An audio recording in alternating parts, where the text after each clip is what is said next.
You are a B2B service-based business owner and you are looking to gain more clients, create more impact, and more revenue in your business.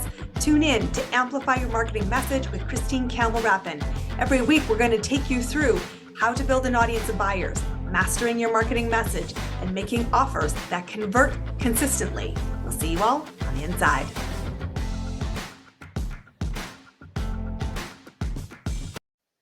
Whoop whoop! Today is a hugely exciting milestone in the Amplify Your Marketing Message podcast. We are at episode 100. 100 episodes of content to help you find your audience of buyers, know how to predictably move somebody from curious to paid client with lots of different tactics and strategies to do so, and how to add more value to the marketplace. It's been an incredible journey. And today I want to gift you behind the scenes. When I started this journey about 15 months ago, did I think I would hit 100 episodes? Yes. Was it a target? No. And here's why.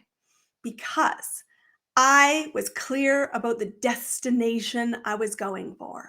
I had a clear strategy, and I'm going to walk you through it to help you get clear, because clarity is the ultimate accelerator. So in today's episode, the 100th of this show, I want to give you the 4 actions I took to get creative, to get repeatable success. Success for you, the audience, my clients, my peers, and the people who have been observing on the sidelines. Hello, I still see you there, to create success. Most of the people tuning into this are online business owners. They are service providers, they're creatives, and they are consultants. And they're thinking to themselves, I'm not quite a newbie, and I'm not a technical expert either. But I do really, really, really want to serve more of my people. How do I find them? What do I say to get them to move? And how can I feel like I'm making an impact? When impact is made, money always follows. Well, I will tell you, this is how I did it, because these lessons are not just as relevant to my journey in the podcast with this show, they're about how I approach everything. Because, shocker, I walk my talk. And I show you exactly what I'm doing so that you can apply it for your business. And I do the same thing for you as I do for my clients. I help you win. I help you expand capacity. And I help you say, love this. My business feels like oxygen. And if you're new to the show and that's not the way you're living your life, well, welcome. Let's have a conversation, because that is optional. And I'd like to see you shift out of the blahs and into the, heck yeah, let's do 100 more. I will tell you, when I started, this is not my first show that I created 100 episodes with, but it is the one where I feel I'm just getting started. And I will tell you, when I started this journey, what's been so remarkable as I look back is the person I recorded my first guest, who I did not know before I extended the invitation to come join me onto this show, reached out 3 weeks ago on LinkedIn and said, I still need your services. But more importantly, my clients need your services, and I'd like to explore what it's like to maybe strategically refer clients to you. I've also had incredible people on a regular basis reach out to me, clients, people in my network, and past clients and guests here on the show say, that episode was really awesome. Could you introduce me? And absolutely is my answer.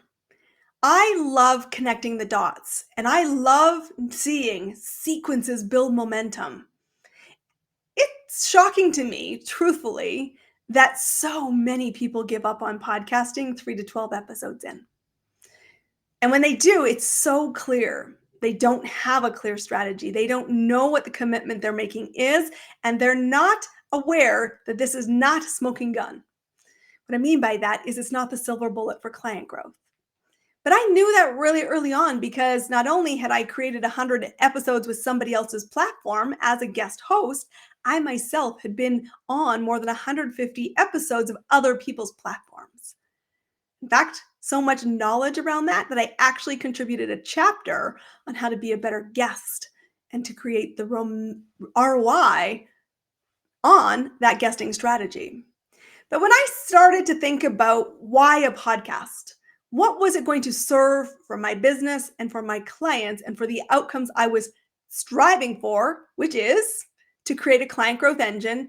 I was clear that the podcast itself was not about clients.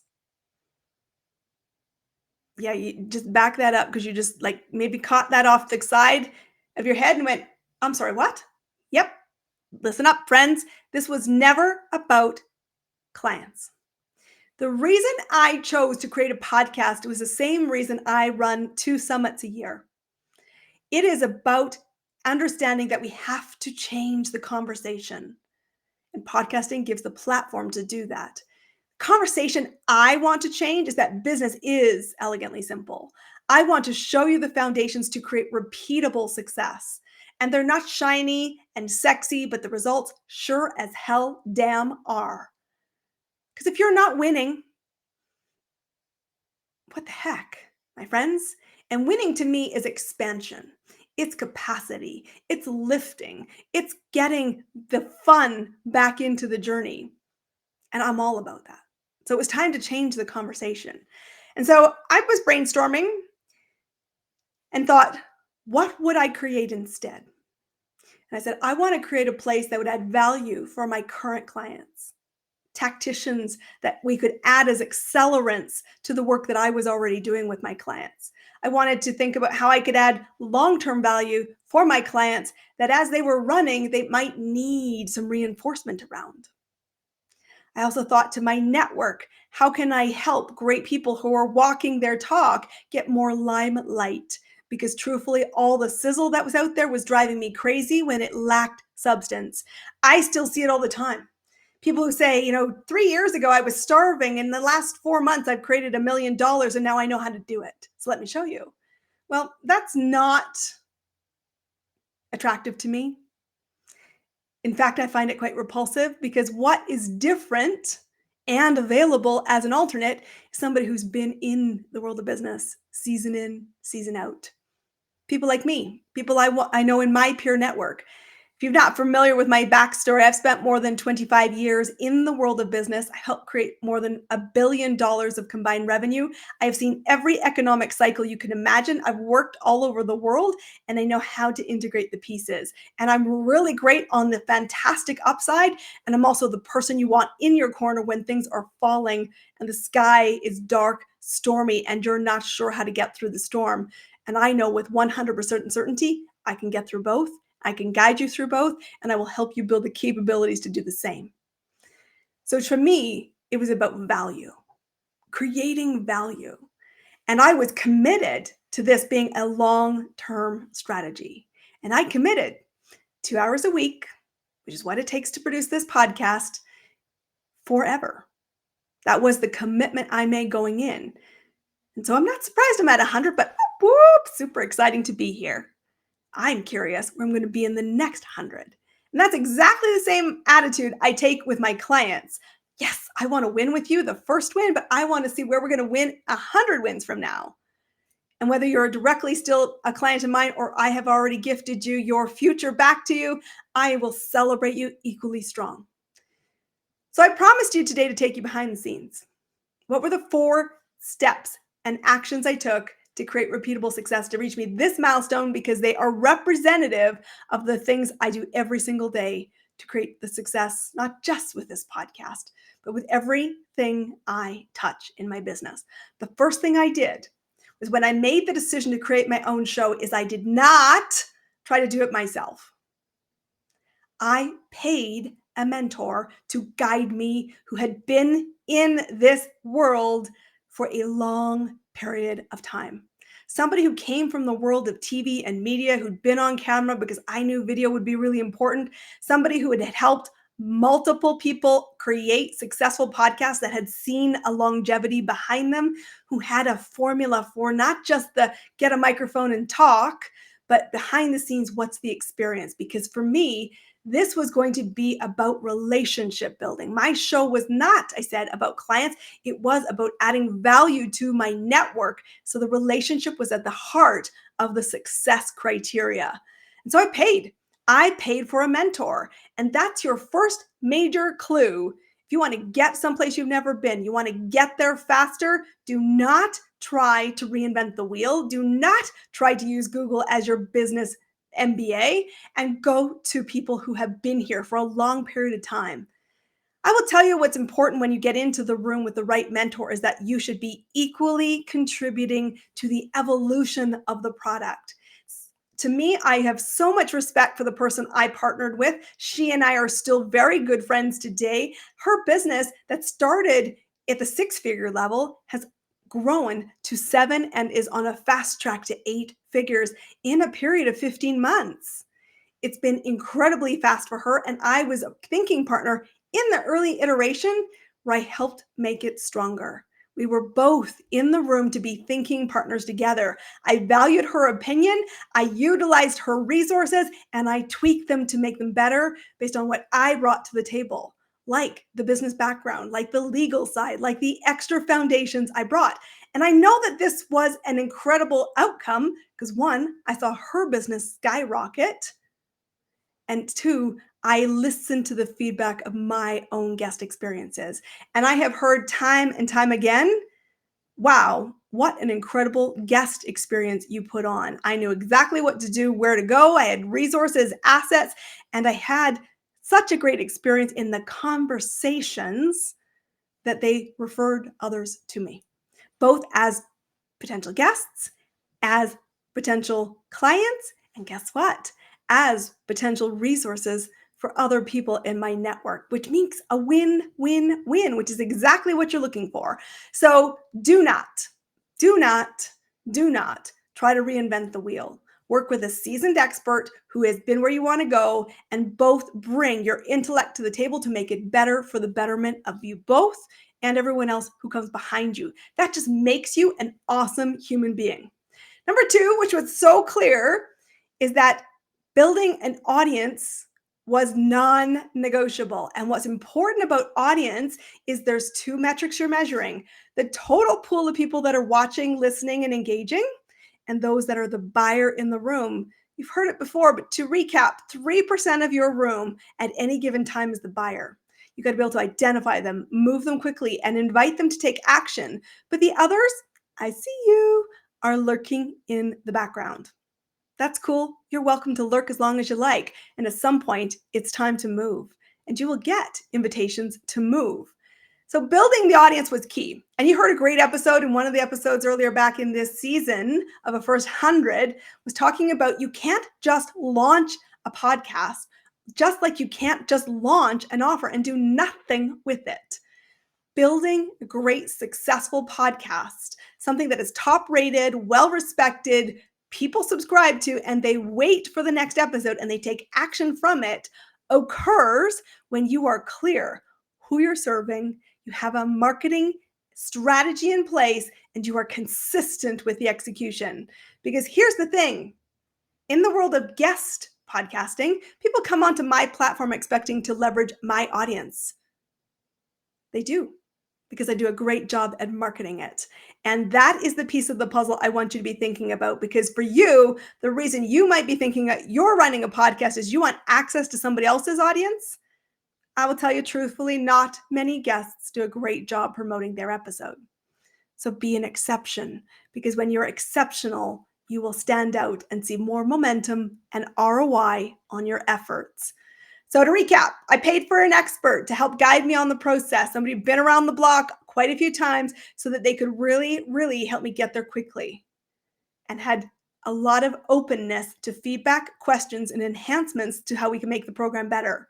Number two, I really focused on the marketing strategy of getting the word out, building the assets, creating the experience, and being really clear, how was I using this platform to solve a specific problem the audience had?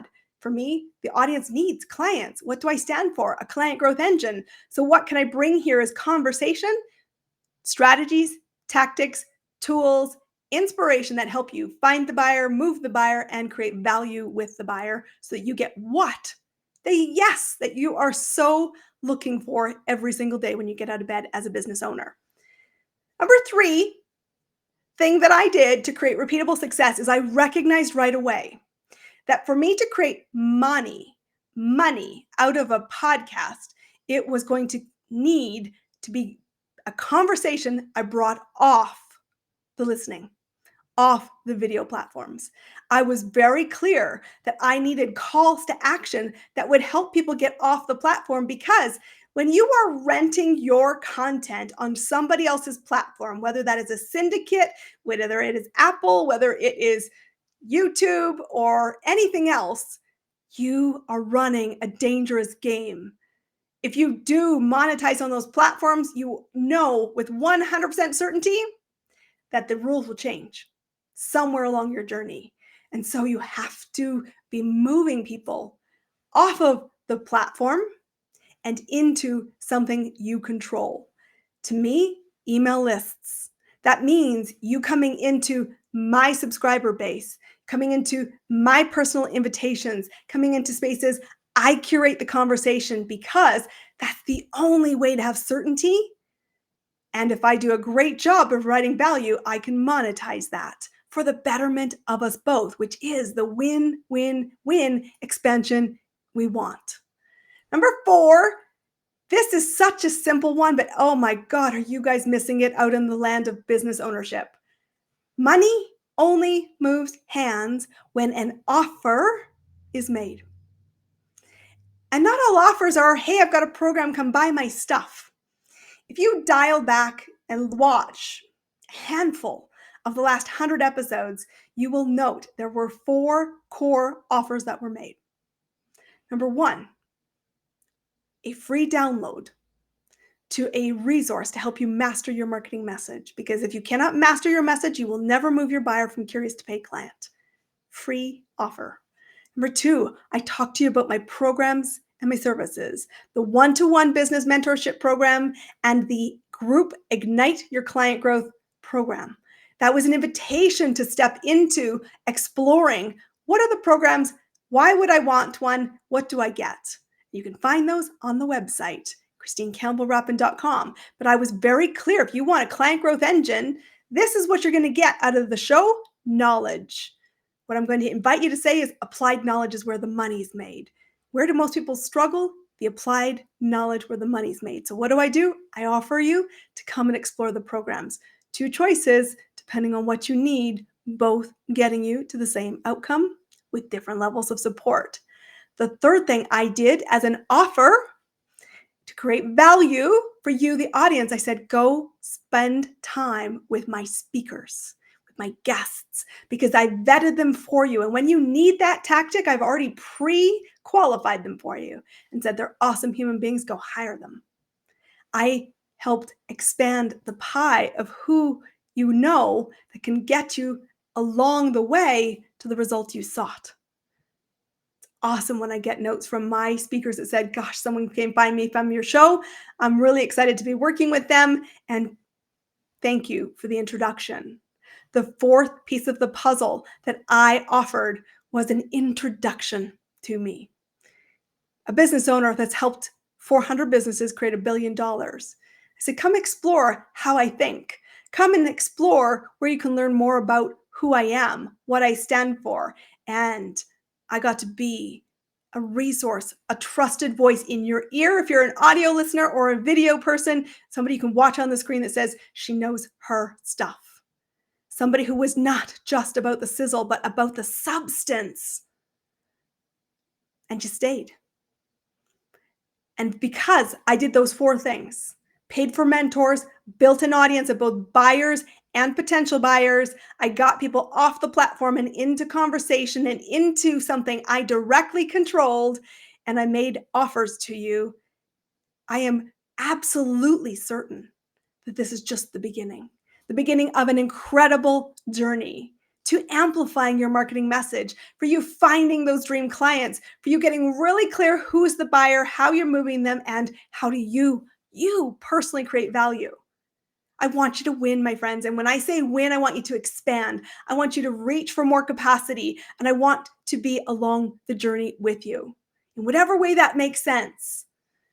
Here in the show, as a client or as somebody who simply just says, she's awesome, you need to know about her, and connect the dots to somebody else. Be an awesome human. Go create repeatable success and stick around for the next 100 episodes of this show. Can you imagine the journey we're on? Whoop, whoop! Can't wait to see you on the inside. That's a wrap on another amazing episode of Amplify Your Marketing Message with me, your host, Christine Campbell Rapin. Be sure to subscribe on your favorite podcast platform so you don't miss another great episode. And be sure to visit christinecampbellrapin.com/podcast to get a free resource on how to master your marketing message. We'll see you all on our next episode.